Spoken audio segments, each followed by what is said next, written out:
Y pasamos a las verdades del compendio. Bueno, el segundo capítulo del compendio, los números 6 a 24, se titula que Dios viene al encuentro del hombre. Dios no es un ser lejano, un ser que creó al hombre o creó la naturaleza y se entendió totalmente de su creación, de su criatura. No. Dios nos creó y además Dios se reveló, Dios se manifestó, Dios nos ha dicho muchísimas cosas de sí mismo y de las verdades fundamentales. Su revelación fue progresiva porque Dios fue un gran pedagogo que nos fue enseñando las cosas de a poco. Pensemos que, por ejemplo, el misterio de la Santísima Trinidad recién nos lo revela Jesucristo, ¿no? Antes no lo había dicho Dios.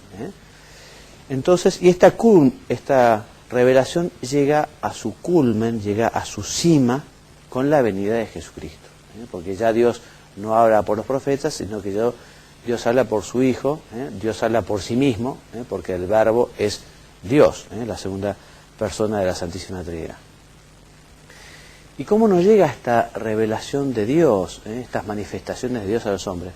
Bueno, nos llega a través de la tradición, ¿no? Por eso nosotros llamamos tradición apostólica a esa transmisión del mensaje que nos reveló Cristo, ¿no? Desde los primeros tiempos los cristianos lo fueron escuchando y lo fueron manifestando y lo fueron entregando a la generación siguiente. Por eso la revelación, y particularmente la revelación cristiana, nos llega a través de la tradición, pero toda la revelación desde el inicio tiene como dos grandes fuentes. Si uno dijera, bueno, yo, ¿dónde encuentro lo que Dios me dice, lo que Dios me enseña, lo que Dios ha manifestado a los hombres? Bueno, eso lo vamos a encontrar en la Sagrada Escritura, en la Biblia y en la tradición, justamente, ¿no? Sagrada Escritura y tradición, Mónica, constituyen un solo sagrado depósito de la fe y están íntimamente unidas entre sí. El depósito de la fe ha sido confiado por los apóstoles a la Iglesia. La interpretación auténtica del depósito de la fe corresponde al magisterio de la Iglesia. Al magisterio compete definir los dogmas que son formulaciones de las verdades contenidas en la divina revelación.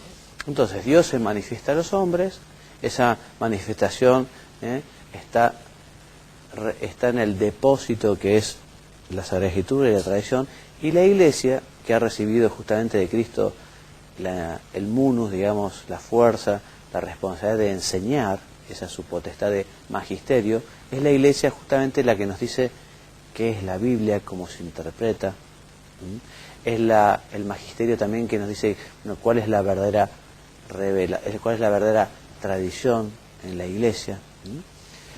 Bueno, la Sagrada Escritura entonces enseña la verdad porque Dios es su autor.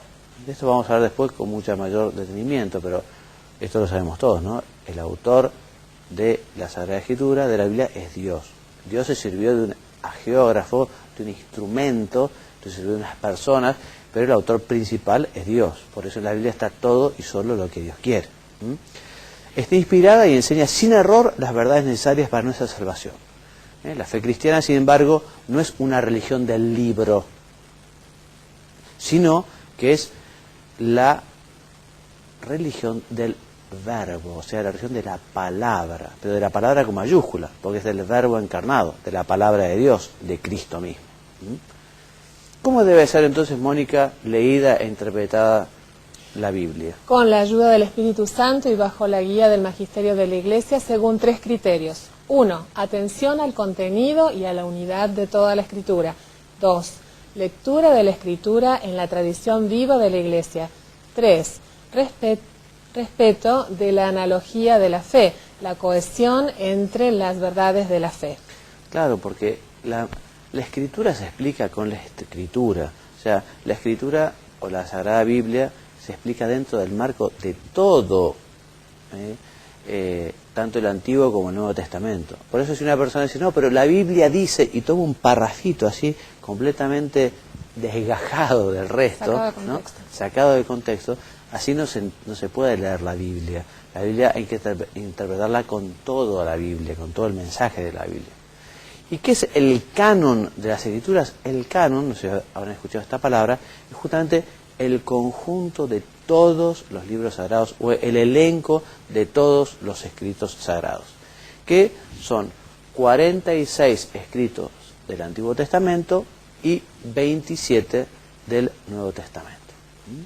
El Antiguo Testamento ha sido escrito sobre todo para preparar la venida de Cristo, y el Nuevo Testamento, cuyo centro es Jesucristo, nos transmite la verdad definitiva de la revelación divina.